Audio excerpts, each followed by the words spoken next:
Kanto era el mundo para aquellos que jugaron a la primera generación en 1998, y cuando digo el mundo lo digo de verdad, porque en aquella época no existían las regiones, ni Hoenn, ni Sinnoh, solo un lugar llamado Kanto.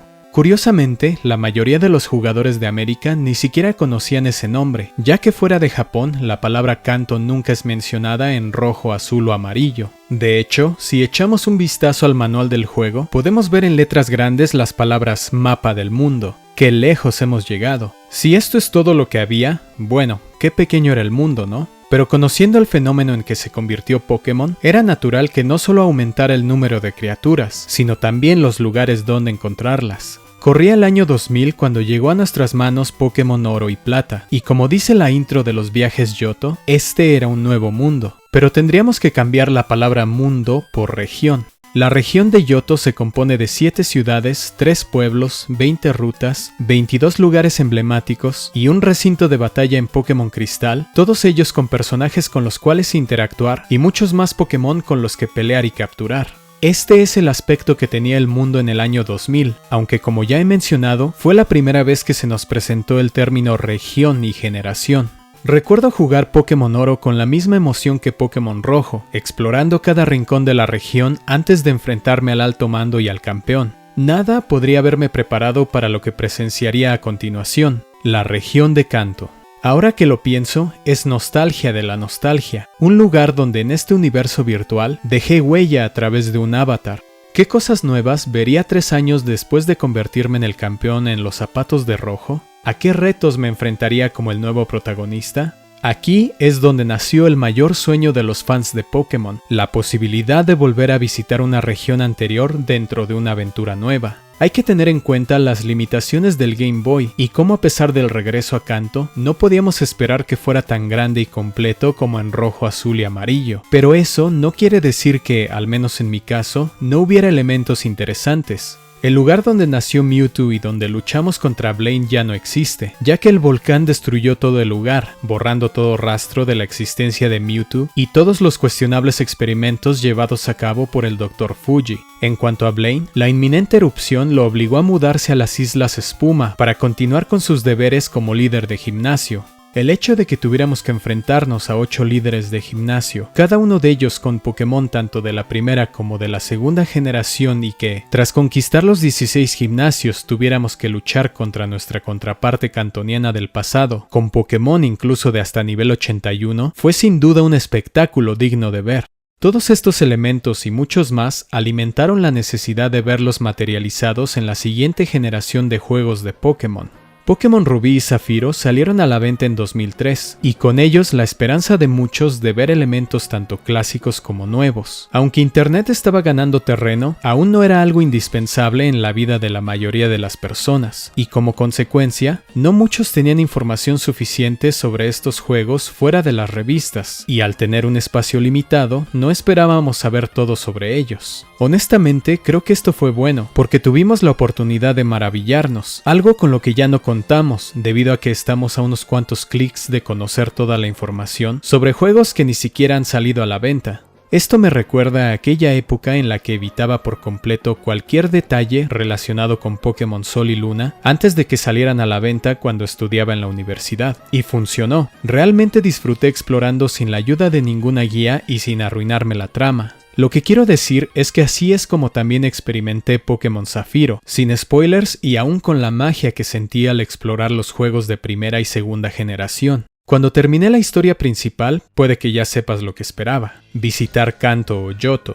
Y recuerdo que estaba muy emocionado después de convertirme en el campeón, porque cuando reinicié el juego, recibí un ticket de barco y pensé, perfecto, voy a volver a Johto o a Kanto para ver estas regiones con nuevos gráficos, nuevos Pokémon, pero también personajes conocidos. En su lugar, el billete me llevó a la Torre Batalla, el desafío definitivo para los entrenadores competitivos. No tengo ni idea de cómo lo hice, porque hace poco lo intenté y no llegué ni a la mitad, pero por allá de 2003, de alguna manera fui capaz de derrotar a 100 entrenadores seguidos en la Torre Batalla, y pensé que tenía que hacerlo para conseguir la recompensa de ver las regiones anteriores, pero lo único que conseguí fue un escudo de oro que demostraba que había derrotado a 100 entrenadores seguidos, el cual puse como decoración en mi base secreta. Kanto y Johto seguían fuera de mi alcance. Hoenn era una región inmensa y, como dice el meme, había mucha agua. Y ahí es donde se centraría mi exploración, ya que hay un montón de puntos de inmersión que están conectados y te llevan a lugares a los que no puedes llegar simplemente surfeando. Con esto en mente, pensé que tal vez uno de estos puntos me llevaría fuera de los límites de Hoenn y por fin podría llegar a Kanto o Johto. Para cuando estaba experimentando con esto, por fin tuve acceso a una computadora con internet, y una de las primeras cosas que busqué fueron secretos sobre Pokémon Zafiro, y para mi sorpresa, existía un lugar llamado Isla del Sur, una ubicación que estaba completamente fuera del alcance de muchos, salvo aquellos con un ticket especial distribuido por Nintendo. Creo que ninguna revista de videojuegos disponible en mi país hablaba del Ticket Eon, así que sabía que el juego guardaba más secretos, y cuánta razón tenía.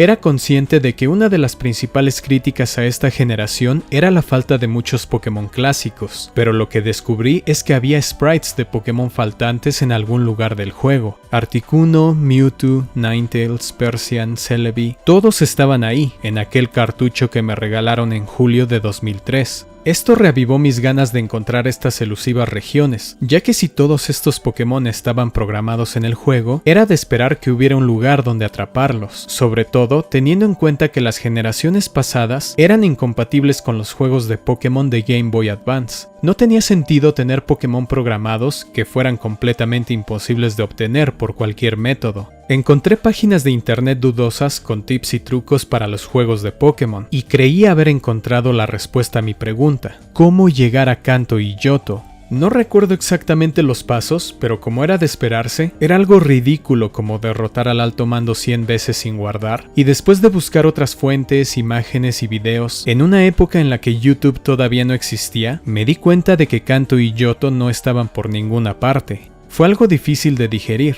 ¿Cómo era posible que Pokémon Oro tuviera Kanto, pero Hoenn no tuviera Johto ni Kanto? La consola era más potente y los juegos tenían más capacidad de almacenamiento. Poco tiempo después, compré una revista con noticias sobre el lanzamiento de los remakes de Pokémon Rojo y Azul. Fue entonces que entendí que la presencia de Pokémon faltantes en el código de Pokémon Zafiro se debía a que estos nuevos juegos serían compatibles con este. Me alegró saber que podía volver a visitar Kanto, y creo que quedé muy contento con el remake, sobre todo con la inclusión del Archie 7. Un remake muy básico comparado con Heart Gold y Soul Silver, pero mucho mejor que Diamante Brillante y Perla Reluciente. Todavía hay algo dentro de mí que quisiera visitar las regiones anteriores dentro de Pokémon Rubí, Zafiro y Esmeralda, aún sabiendo que dichos lugares serían más pequeños y con menos contenido que la región principal, pero supongo que también quería ver qué había cambiado, qué misiones secundarias podía completar y todos esos elementos que había experimentado en la región de Kanto en Pokémon Oro y Plata. Cuando llegó la cuarta generación, supe que Pokémon no volvería a incluir una región anterior en un nuevo juego, salvo en Pokémon Heart Gold y Soul Silver. Pensemos por un momento que Rubí y Zafiro tuvieran la opción de explorar Kanto y Johto. ¿Cómo habría funcionado teniendo en cuenta que cuando eres campeón de Hoenn, tus Pokémon ya están alrededor del nivel 50? Este era uno de los principales problemas de tener más de 2 regiones además de la principal. Siempre he pensado que una buena forma de hacer que esto funcionara sería limitar tus Pokémon a un nivel determinado. Digamos que durante tu aventura en la región principal, tus Pokémon tuvieran un nivel máximo de 50. Una vez que llegues a Johto, su nivel máximo podría ser 75. Y finalmente para Kanto, nivel 100. Imagina que ya tienes tus 24 medallas y te convertiste en el campeón. Justo después podría haber un torneo mundial como el de Negro 2 y Blanco 2, en el que peleas contra los entrenadores más poderosos de las 3 regiones con Pokémon de nivel 100 para convertirte en el campeón mundial. Algo similar a cómo Ash tuvo que vencer a los campeones de las distintas regiones para ser el mejor.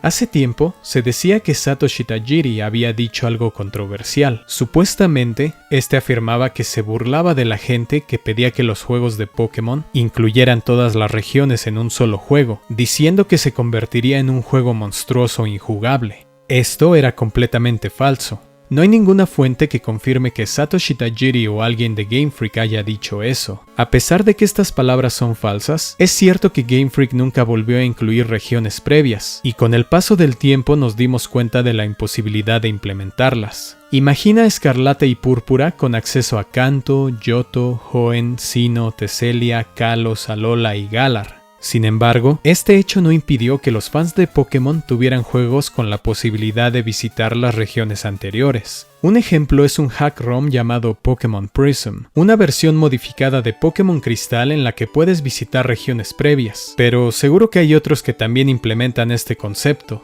Al día de hoy, puedo decir con casi un 100% de seguridad que no hay forma de que Game Freak haga un juego de Pokémon con regiones anteriores como pasó con Pokémon Oro, Plata y Cristal, salvo algún remake de la segunda generación como Heart Gold y Soul Silver, o los rumoreados Let's Go Togepi y Wooper para mantenerse fieles a lo que hizo increíble a la segunda generación, y siendo el Dexit una consecuencia lógica de tener 1025 Pokémon y contando, es menos probable ver regiones anteriores incluidas en un nuevo juego con el paso del tiempo. Es más lógico que los desarrolladores se centren en una única región nueva y más grande que explorar, dejando las anteriores para nuevos remakes. Solo hace falta ver que la primera generación ha tenido 2 remakes, y que actualmente hay 4 regiones más que aún no han recibido al menos uno, como es el caso de la quinta y séptima generación. ¿Qué opinas de visitar regiones anteriores? ¿Fue algo que querías que ocurriera en algún momento? ¿O estabas contento con la forma en que Game Freak se centró únicamente en las regiones principales de los juegos?